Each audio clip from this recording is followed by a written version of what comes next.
After the Prime Minister's attack on the opposition, stating that their remarks demanding proof of the airstrikes were making headlines in Pakistan, the Congress has hit back. Senior Congress leader DIGVIJAYA Singh has once again attacked the Prime Minister.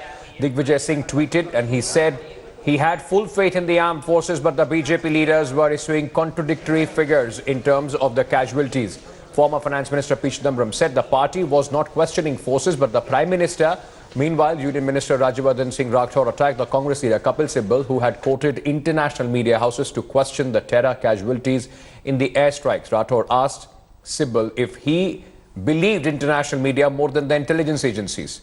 Continuing his attack, Rathore said if Sibal could go to UK for EVMs, he could also go to Balakot and find out the casualty figure.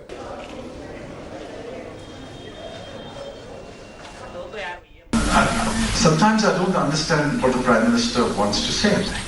Not a day passes, and not a day has passed in the last 14 days, when he's not made a political election speech in some part of India. And he has used every speech to bash the Congress party and the leadership of the Congress party. Now that's politicization. And when he says, we are questioning the Indian Army. Who has questioned the Indian Army? Congress President was the first to tweet, I salute the Indian Air Force. We're not questioning the Indian military forces. Now let's listen to what Prime Minister Narendra Modi said yesterday in Gujarat attacking the opposition. अरे मोदी की बात मत मानो भाई, मैं नहीं कहता हूं मेरी बात मानो, कम से कम सेना पर तो अविश्वास मत करो। उनके पराक्रम पर तो दाग मत लगाओ। वो जान की बाजी लगा करके खेलता है, वो देश के लिए मर मिटने के लिए निकलता है और सफल होकर के आता है तो आपकी नींद हराम हो जा रही है। आज पाकिस्तान के अखबार की हेडलाइन देख लीजिए, भारत के नेताओं जो बयानबाजी करते हैं वो पाकिस्तान के न्यूज पेपर की हेडलाइन बन जाती है। ऐसे नेता ऐसी बातें करते हो जो पाकिस्तान के टीवी पर दिखा रहा है, पाकिस्तान की पार्लियामेंट में चर्चा हो रही है। क्या ये देश हित का काम है क्या? Now, nearly a week after the Indian Air Force conducted airstrikes on Jaish-e-Mohammed terror den in Pakistan's Balakot, India is witnessing massive political sniping over the number of terrorists killed in the airstrike. While the Indian Air Force chief has refused to give numbers, the BJP president has come up with an estimate of 250. Here is a complete report. Air Force is not in a position to clarify that how many people were inside at that way. We don't count human casualties. We count what targets have we hit or not hit.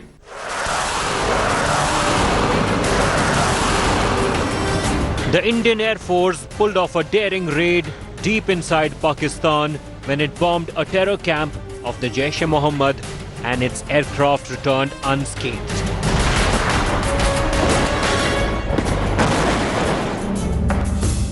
But the government of India has tied itself in knots while projecting the airstrikes as big success. The very first day, sources in the government estimated the enemy casualty in the bomb attack at 300, a number that made headlines. Since then, many leaders have floated several numbers. Modi ji ওই ঘটনা হওয়ার পর শুরুতে ভাষণ দিয়েছে। While Union Minister S.S. Ahluwalia claimed the aim was to send a message and not inflict large-scale destruction, his party chief stuck his neck out to give another estimate. Narendra Modi सरकारे बरोबर 13 દિવસે એર સ્ટ્રાઇક કરી 250 થી વધારે આતંકવાદીઓને શોધ. The opposition, wary of being seen as questioning the armed forces, initially shied away from commenting on the airstrike success. The first salvo at the government was fired by Mamata Banerjee. এরকম কোনো ঘটনাই ঘটেনি, চেষ্টা করেছে অন্য জায়গায় বোমটা miss হয়েছে এবং মানুষ মারা যায় না, কেউ বলছে একজন মারা গেছে, তো সত্যটা কি এটা তো লোকে জানতেই পারে। Then the floodgates opened. The Congress has raised the stakes, with more coming forward to question the government. Mr. Ahluwalia, who is in government, said that our intention was not to kill anybody, right? Now Amit Shah says 250 people have been killed. Now who should we believe? A minister of the government or Amit Shah, who is just a president of a party? जिस तरह का प्रमाण America की सरकार ने Usama bin Laden के बारे में पूरे विश्व को दिया, उस तरह का प्रमाण हमको भी देना चाहिए. तो सवाल बहुत The gloves are off in this political face-off. Prime Minister Modi indicated as much at the India Today conclave, where he branded those raising questions as anti-national. कुछ पार्टियां आतंक के खिलाफ हमारी लड़ाई पर संदेह कर रहे हैं. ये लोग मोदी विरोध करते करते देश विरोध पर उतर आए हैं. Surgical strike after Uri attack was an election issue in Uttar Pradesh which was swept by the BJP. Now the airstrike in Pakistan is said to be a talking point in the Lok Sabha general elections. The next few weeks will show who has upper hand in the political narrative over Balakot bombing. Bureau Report, India Today. Make no mistake, ladies and gentlemen, in the run-up to the Lok Sabha election, everything is fair game, even the operations conducted by the security forces. So there are a few pertinent questions when it comes to the politicization of this entire matter, and this is what we are putting out on the burning question this morning. Question number one: who is politicizing the surgical strikes, government or the opposition, or are both guilty of the same? Question number two that we put out this morning: war of words over the strikes. Isn't this a new law? While the Prime Minister says don't question the armed forces, though I have a very different view on that, but the fact remains, is questioning the government same as questioning the armed forces? Is questioning the ministers in the government same as questioning the armed forces? Question number three: opposition's proof demand, anti-India. This is the same sort of voices that we heard after the surgical strikes. Why is it that the opposition every time, with their mistrust of the government, just go out all hawk? Why can't there be some trust between the opposition and the government that we don't see this playing out so badly in public? Question number four, this that we are putting out this morning: government's chest thumping. Posters, banners have been put of Prime Minister Narendra Modi holding a gun. A lot of things are happening already in the campaign mode. Isn't this chest thumping also insulting to the forces? Yes, the government should get the credit for taking a political decision, but it was not the ministers of the government or Amit Shah or the Prime Minister who went across the line of control to conduct these surgical strikes. And question number five: Pakistan utilizing this government versus opposition face-off.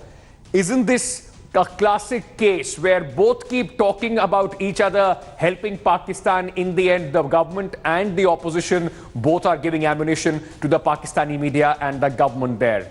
To discuss this, I have with me, joining me this morning, Vaibhav Agarwal of the Bharatiya Janata Party. Muhammad Khan of the Congress is also with us. We also have Major General A.K. Siwach, a defense expert, who is joining us this morning. And we also have Air Vice Marshal Arjun Subramaniam, a defense expert. Thank you so much, gentlemen. Very good morning, and thank you for joining us on the burning question. Muhammad Khan, I want to start with you first. DIGVIJAYA Singh, Kapil Sibal coming out asking again for proof, quoting international media, asking where is the proof of these surgical strikes? Please tell me, isn't this the same mistake that the Congress party made after the surgical strikes? And a very evident example was the UP elections in 2017. Muhammad Khan, DIGVIJAYA Singh could not have quoted a worse example than Osama bin Laden and United States. US did not give any proof at all of Osama bin Laden being killed. Why are the opposition parties so desperate about the government revealing all the details?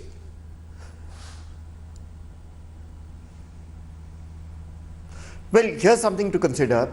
After DIGVIJAYA Singh ji gave his statement, and he did preface it by stating his great admiration for the armed forces and the army, and of course acknowledging the degree of damage that the surgical strikes had done, and this was his opinion. He prefaced his statement with all of this, but forget all of that.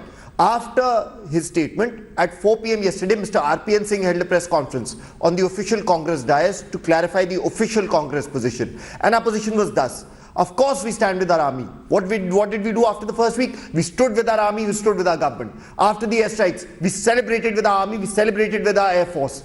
And nothing has changed now. Unfortunately, what has happened is 3 different statements have come out. Dhanua Saab, jinka bayan hum log sar aankhon pe mante hain, has given a very mature statement. But Amit Shah comes out and gives a figure, 250, 300. So a man who's not in the Cabinet Committee on Security, a man who's not a part of the government, is suddenly aware of a figure that no one else is. That's what Sibbal Saab was asking. That's what we are asking. And let me ask you, Ahluwalia Saab, who's a very senior member of their party, gives another statement saying that the objective of the strikes was not to kill someone. When you have multiple voices coming out and all of them conflict each other, then of course the opposition must ask these questions. And this is something I want to stress again on your channel. ये मोदी जी को अगर उनकी आलोचना कर रहे हैं तो ये देश की आलोचना नहीं होती. मोदी जी एक बात समझ ले अच्छे से, criticism of him is not criticism of the country, no matter how much he may try and conflict the two. And I'll end by saying this, I'll conclude my point by saying this.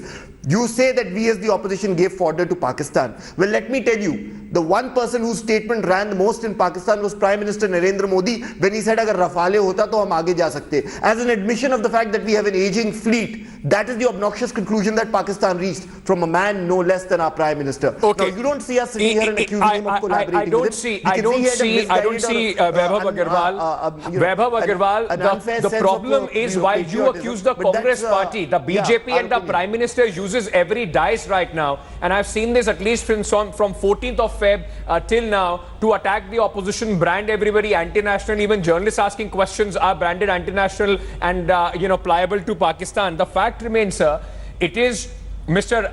Amit Shah who comes out with a figure of 250. The Air Force has not given any number. The Foreign Ministry, which did the first press conference, has not given any number.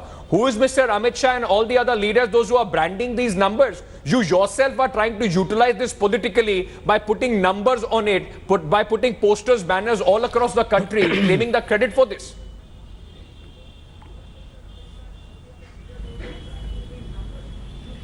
See, I'll tell you what, Ankit, it is very easy for Congress to come and say that, we have not politicized the issue, but they have absolutely politicized the issue. And as far as us being in the dock and discussing numbers of the entire operation, I'll tell you what, none of us know the numbers for a certain, but as far as our experience in the government is concerned, while representing the country of Republic of India, which of course the Congress also does because they have member of parliaments, they are part of the government as much as we are. Internally there is opposition and government. For externally, Congress is as much as part of the government as we are. So you understand that it's been media reports and they've been intelligence reports there in the briefing as well, that the entire capability of that compound is to house about 600 terrorists for training purposes. Now, if we are estimating in yesterday another channel, why I'm asking you is, please don't quote media reports and all that. These are the so-called sources, those who are putting this out. I just want to understand from you, where has an official number been given? 1 minute. Let's not throw this balloon in the air that there is an assumption that these number of people were inside the compound. 1 second. Air Force doesn't know how many people they have killed. That's not their job. Ankit, 1 minute. How did Amit Shah get to know a number of 250? You'll have to be patient with me to allow me to complete my opening comments, please. Allow me to get my own narrative in my opening comments very clearly stated, so that for the benefit of the rest of the panelists and the program here. So when I say that we have numbers, we know that the facility we know it's an open secret that the facility that was attacked can house about 600 people. And yesterday it is being quoted that about 300 SIM cards, 300 mobile connections were also active at the site. Now my perspective is, wherever the numbers are coming from, whether we kill 2, 20, 20,000, 20 crores or 200 crores and we destroy the Pakistan as well, at the end of the day, we are attacking terrorism on foreign soil, which is attacking India. So India's sovereignty. Now you understand that while we chest our thumb and we are being accused of thumping our chest in terms of talking about numbers, What stops Congress or any other party from doing that, saying that look, we were part of the government and look, we helped the government kill X number of people? But how can the Congress party or any opposition party, Vaibhav Agarwal, can claim this? Because if the government, I'll ask you this question before I go to my other guest and I get Mohammad Khan in once again. I'll ask you this, sir. While you say that the Congress can say that we help the government, possibly the government is so busy politicizing this for political gains that you could not get the opposition parties in confidence. What stopped you? What stopped Mr. Amit Shah and the Prime Minister to call the opposition party, say this is what the intelligence that we had and we presume that these many people have been killed? It would have been settled there and then. But possibly it was to utilize it politically, isn't it, sir? Your comment is baseless. I'll tell you why. Because you were the one. Your comment is baseless because you're the one, your channel actually had the breaking news of all oppositions coming together to support the government in the military action. What are we talking about? I'll tell you why is this not baseless. Because now it's become a habit for all politicians to try and twist this. There was an all-party meeting called. The Prime Minister called it for the first time in his tenure, and the Prime Minister himself forgot that he had called this all-party meeting where he was supposed to in fact attend that meeting. And the argument now from you would be that Prime Minister had other important things to do at that point of time. My only limited argument on this is, sir, why couldn't the government take the opposition after the surgical strikes, after the airstrikes, in confidence, tell them this is what we had aimed, we had gone out to achieve, and this is what we achieved. The problem is that neither side can claim any higher moral ground when it comes to politicizing of this issue. And I will quote you other examples to both of you, and both the political parties should be ashamed of the behavior that has been conducted, that they have conducted themselves with. I will quote you those examples. Hold on, Vaibhav Agarwal. Let me get in my other guest as well on this. Major General Sivach, when you hear this entire politicization around this, every single day the Prime Minister talking about it, a question to the government becomes a question to the armed forces invariably, and everybody is a traitor, Pakistani, so and so forth. In midst of all this, despite doing a successful operations, don't you feel that the armed forces are being used as a political football, sir? Absolutely correct, Ankit. It hurts me. Because once, on a national security that we are not together.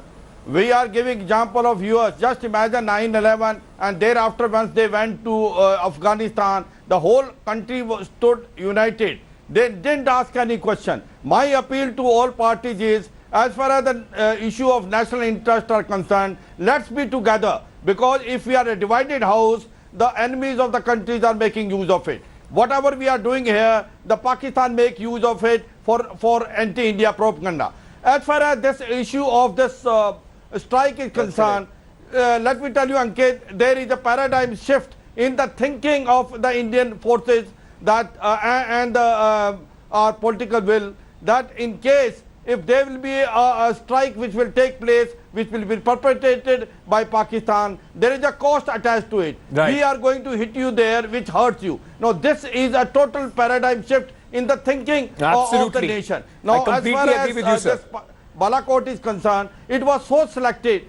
It's so selected that it was deep inside Pakistan, not in POK, because they were expecting that something will happen in POK. POK also went to Balakot. It was in Khyber Pakhtunkhwa. It was in a jungle away from inhabited area. It was so selected. I absolutely concur with what you are saying, sir. It doesn't matter, at least for here on India Today, for us, it doesn't matter the number of people those who have been killed. The paradigm shift in the response of India to the terror activity and the operation which has been conducted successfully is a big message that has been sent forward. Let me also very quickly go across to Air Vice Marshal Arjun Subramaniam. Sir, the Air Chief very specifically and rightly so put this out in absolutely black and white. It's not the job of the Air Force to count the bodies on the ground. They count the targets which were given to them and whether they have hit the targets or not. The politics and the numbers which are being played around this, do you feel that at this point of time it is only doing disservice to the forces which have gone ahead and in fact conducted a successful operation?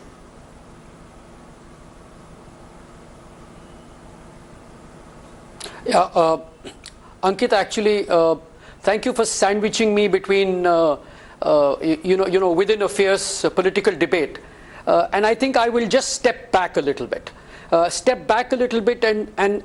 step away from the political debate and put forward a few propositions when it comes to war and conflict and politics. You see, in contemporary times, both war and conflict are policy decisions, are political decisions, especially in a democracy. And therefore, let's make no bones about it, the decision to carry out the aerial strikes was a purely political decision. And therefore, we must all expect both political outcomes and political consequences. Now, the only thing that I would look at this current time is we're actually still in a no war, no peace kind of a situation. Issues are tense, and therefore my only perspective is that while policy debates and discussions will continue, considering that we have such an election so close by, and considering our typically raucous Indian democracy, that has to go on, that will go on. But we need to retain focus on what's going on across the line of control and ensure that this political debate does not deflect from the core issues that we need to reflect. And that is why I feel that we need to have a consensual approach towards national security, and I think it's a process of evolution. Absolutely. And of course the government took the decision, like I mentioned, it's a political decision. That's right. And there will be political outcomes and there will be political consequences. You're right, sir. And I want to put that to Mohammad Khan. Mohammad Khan, the government the Prime Minister's government, Prime Minister Modi's government took this decision. They decided that we want to conduct these surgical strikes, which were, of course, a job was given to the professional force like the Air Force. They went ahead and conducted the airstrikes. Now, the fact remains, sir, why shouldn't the government list it as its achievement? This is a decision taken by the government. They will list it as its achievement. Why shouldn't they? Why is the Congress's problem when the Prime Minister says, I ordered these surgical strikes? He did.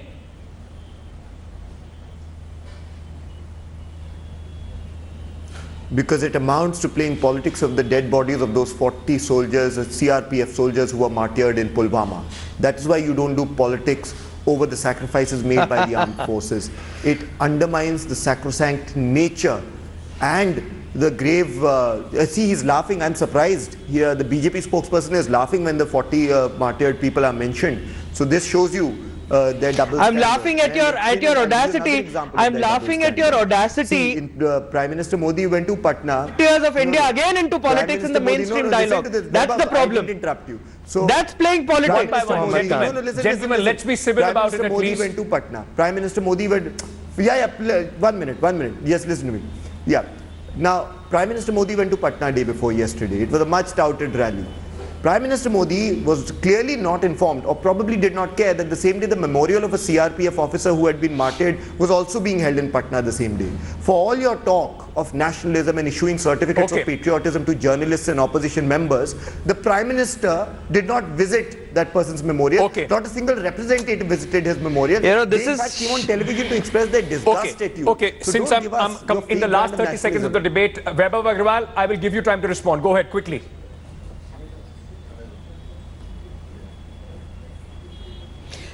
Ankit, ghar mein ghus ke marunga is a commitment for the first time in the independent Indian history that we've seen, and it's the first time that the Prime Minister's office and any other office or department or the CCS has been able to coordinate a strike where a foreign country has been brought to their knees to tiptoe the Indian dialogue, Indian narrative. You have to understand, we are not de-escalating the situation as far as India is concerned. We are only sticking to our guns, stating that terrorism must be fought, and if we have to go fly down in another corner of the world to kill that, we will do that, but don't attack our Indian soil. This sort of resolve could have been a consistent policy, not just a one-off or a two-off in the 5 years of the government. The fact remains, as a country, there needs to be a unified, equal and united message that needs to go out. There is absolutely nothing more terrible about losing young men day in, day out in the hands of terrorists in Jammu and Kashmir,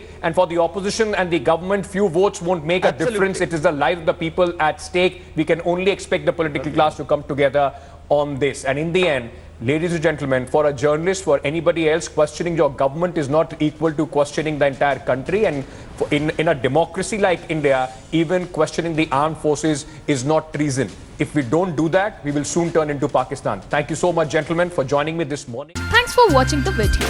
For more such news and updates, please like, share and subscribe to India Today. Also check out our other great videos from our channel. We know you would love to.